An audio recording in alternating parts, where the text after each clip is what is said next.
group of people that have traveled from around the world to be a part of this important conversation. We're grateful to you. I also want to thank members of the President's team and cabinet that are here today. Our FBI Director, Kash Patel, who's here with us. Thank you. Our Secretary of Education, Linda McMahon, has joined us as well. You'll hear shortly from Stephen Miller, the President's Deputy Chief of Staff and one of his top advisors on Homeland Security issues as well. And of course, our Secretary of Treasury, Scott Bessent, is here. But again, I want to thank all of you that are here today. I want to thank the whole team here at the State Department as well for putting this together. It truly is an unprecedented event on an unprecedented issue, moment, I should say, in our history. So let me start by saying that the most essential duty of the state, the first responsibility, frankly, of any government of any kind, is the protection of its people. It's the protection of its country. This is a sacred obligation that should transcend all political and all ideological divisions. It is why, for example, we have militaries. It's why we have intelligence agencies. It's why counterterrorism bureaus exist, why police forces exist. Keeping our people safe is the reason why every country represented here has all of these things. We are all very well acquainted, as of now, of course by now, with what has been described as traditional terrorist threats. For 25 years, the term counterterrorism, at least in the West, has meant first and foremost the fight against radical Islamist extremism. And there's a very poignant reason for that. On the 11th of September, in the year of 2001, 19 men murdered 3,000 people here in my country. Then that same enemy struck Europe, murdering nearly 200 commuters aboard trains in Madrid in 2004, and 52 more aboard London buses and the underground in the following year. The entire architecture of Western counterterrorism was rebuilt from the studs around the singular traumatic event. That made sense at the time. Our job was to keep our people safe, and the realm of terrorism, the specter of global jihad, was the premier threat to their safety. And so we went to work, and we assembled a global coalition, working with many of the friends that are represented here in this room today. And we destroyed the ISIS caliphate, we killed al-Baghdadi and al-Zawahiri and bin Laden, and we built intelligence and law enforcement systems capable of anticipating and stopping attacks before the public even hears about them. Every country represented here today has disrupted a terrorist threat at some point emanating from this source. Jihadist attacks and plots in the United States are down by 2/3 since ISIS's peak.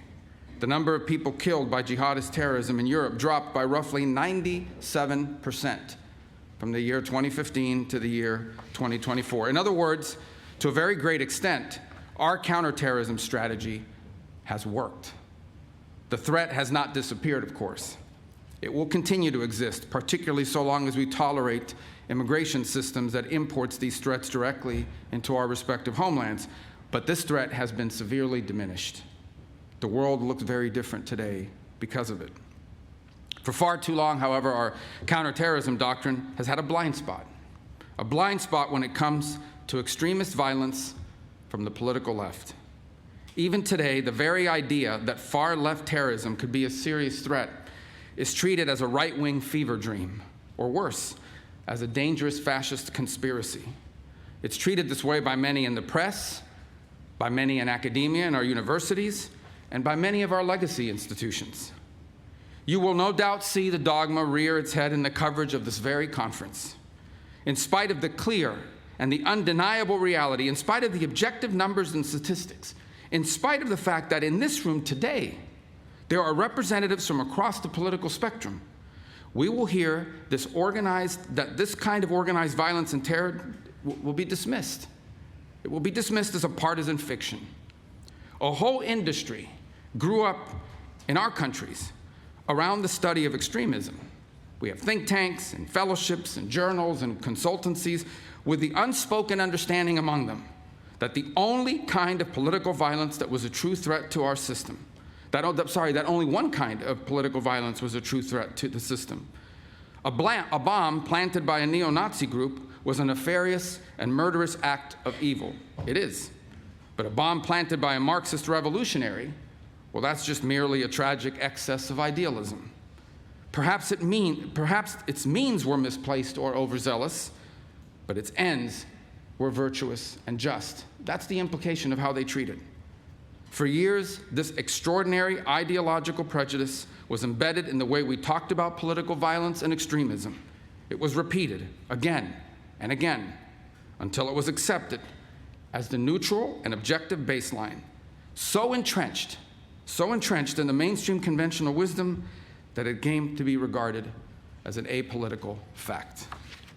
It is the reason why, here in my country, so many people in positions of power have repeatedly dismissed acts of violence and even terrorism as legitimate forms of political expression, so long as they served a left-wing cause.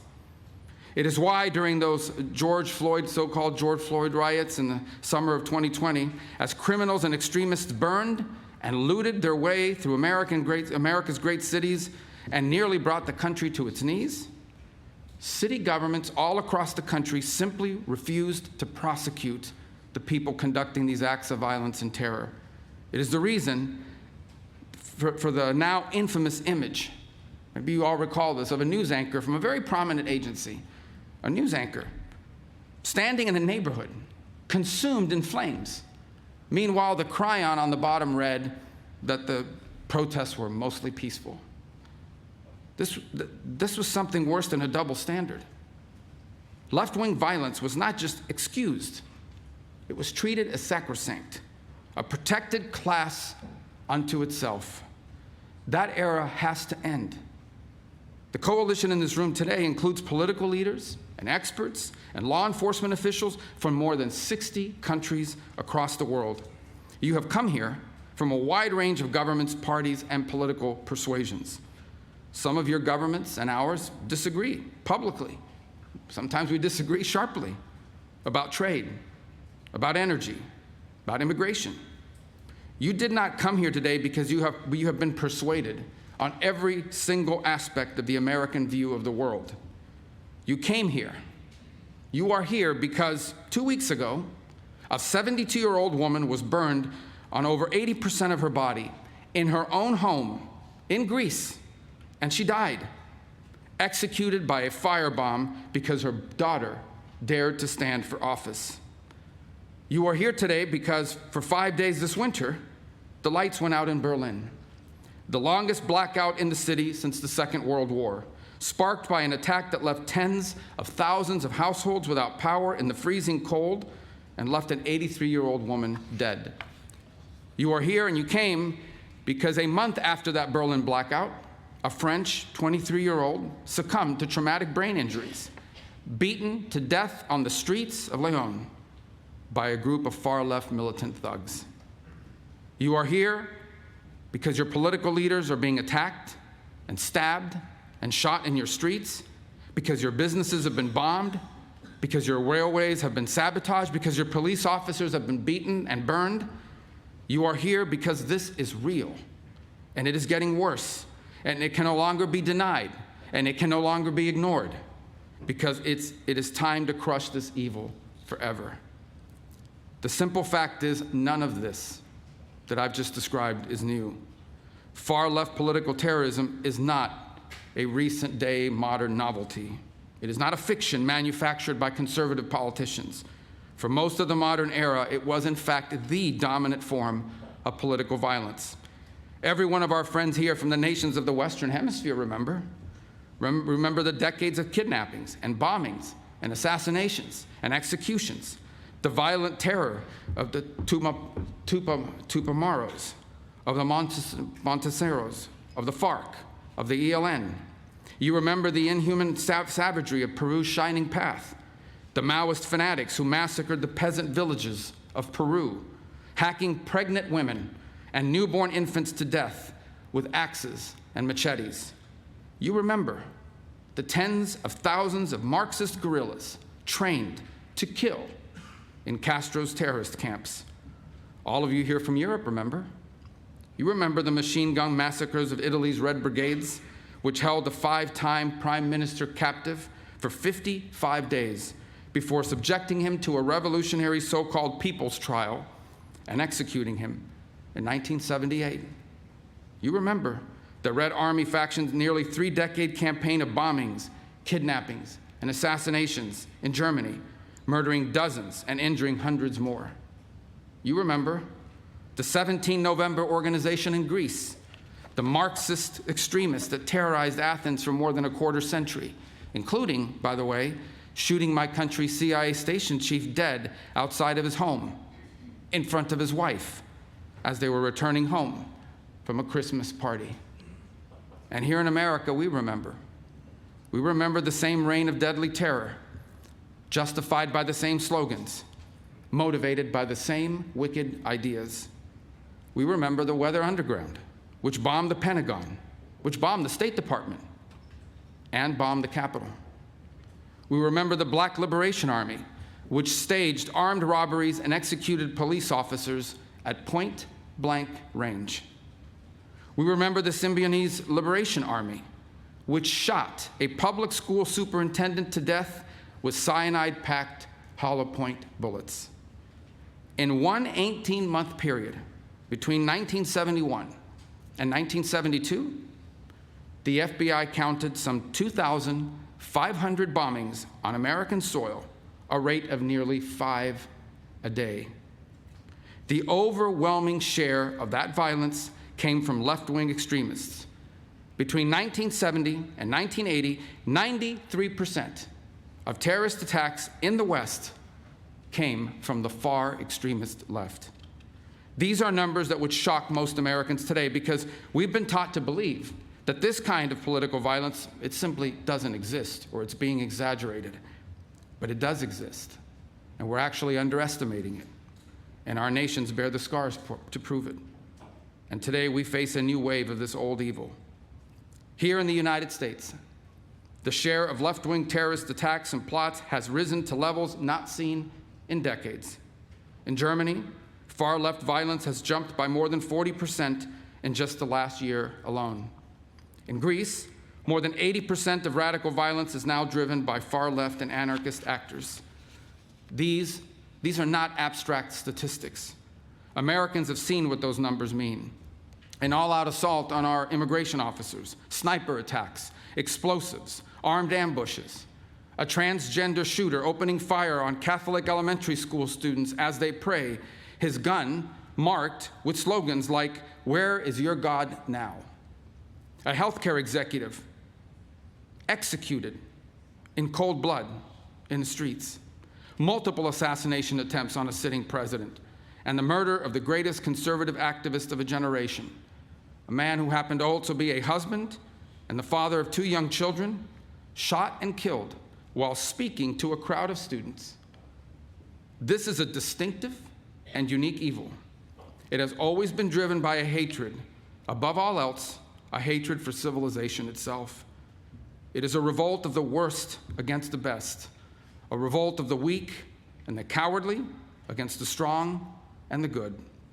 It is perpetrated by those who cannot build, who cannot create, who cannot achieve great things, and take their revenge upon the world for their own inadequacy by seeking to destroy those who can. This is what radical leftism is. It may wear various different slogans and ideologies across place and time. They can call themselves anti-capitalist or anti-imperialists or communists or anarchists or Marxist, but the fundamental character is always the same. It's always the same. It is a poisonous resentment cloaked in the language of equality and justice and liberation, an overwhelming need to tear down what greater men have built, to wreck what is beautiful and what is right on behalf of people who are only filled with ugliness and have nothing else to offer the world. Through violence and through terror, they once again seek to impose their ugliness on all of us. The old dogma was wrong. The old dogma was wrong. None of this is driven by idealism. It is not utopian. In fact, it is the opposite. One of the criticisms you sometimes hear of communism, for example, is that it sounds good in theory, but it never works in practice. That's actually not true. Communism does not sound good in theory. The world it envisions for all of us is small, flat, gray, leveled of all exception, drained of all that is good and noble in the human soul. The world it envisions is a world without courage, a world without creativity or ambition, a world without heroes or glory or great causes to strive towards, a world without miracles, without myths, without men who rise above the rest to do incredible and extraordinary things. And the world communism envisions is a world without God. For these architects of revolutionary violence, the towering achievement of our civilization, for them, it's an unbearable humiliation, a reminder of what they cannot do and a reminder of what they cannot be. So they choose instead to destroy. They attack pipelines, they attack railroads, they attack power grids and laboratories, the physical embodied symbols of power and invention and achievement. This is the nature of the terrorism we face today. They despise the West because the West is great. This is an international conference because we are facing a transnational threat. These are not distinct and isolated cells. They are interconnected networks. They do not recognize our borders. They do not believe, in fact, in the nation state itself. They coordinate, they communicate, they travel, they train, and they act together, sharing the same infrastructure, sharing the same enemies, sharing the same mission. Antifa militants and their comrades travel from across Europe and to the Americas to participate in each other's attacks, to funnel propaganda and training materials and target information through shared encrypted channels, moving through underground networks of safe houses and finance, and sustain their operations through transnational funds. And they work alongside hostile foreign states that share their mission, like Iranian proxy networks, who are increasingly intimately tied to leftist militant groups around the world. The Cuban regime's sprawling intelligence and ideological network helped to build the far left in our country and in our hemisphere, and it remains inextricably linked to the far left groups and movements across and beyond the West. Today's far left terrorists can raise money in one country. They can host their communications in a second country. They can receive training in a third country. They can recruit militants in a fourth country, and then together strike a target in a fifth country. And so we have no choice but to confront this menace together. We will either cooperate across our borders, or the terrorists will continue to exploit the gaps between them. Under President Trump, for the first time, the United States is building the infrastructure, the partnership, and the strategy to defeat the scourge of far-left terror. The President signed National Security Presidential Memorandum No. 7, outlining a comprehensive strategy to investigate and disrupt Antifa terror networks and their allies. Last November, the State Department designated 4 violent, far-left extremist groups as foreign terrorist organizations, and there will be more designations soon. In December, we announced Rewards for Justice, offering up to $10 million for information disrupting the financing behind these groups. In May, we convened the first counterterrorism law enforcement workshop, joining American law enforcement officials and their counterparts in our partner nations together to map and develop strategies for dismantling these networks. The next workshop will be co-hosted with our partners in Germany. The coalition we're building together is already bearing fruit. And we are here today to build on that work. We can and we must identify and map this threat and rebuild our counterterrorism architecture to defeat it, just as we have done together before. Now we must do it together again. Through intelligence and information sharing, through coordinated law enforcement strategy, through financial targeting and disruption, we will dismantle these networks brick by brick. It is time for the people of the civilized world to defend ourselves, to stand united against this encroaching darkness and fight for what is ours. It is easy to destroy great things. It is far more difficult to make them. The enemies of civilization are only capable of the former.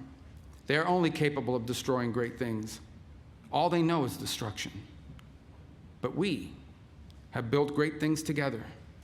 We have done it time and again. We know what we must do, and now we must do it. Thank you for coming today.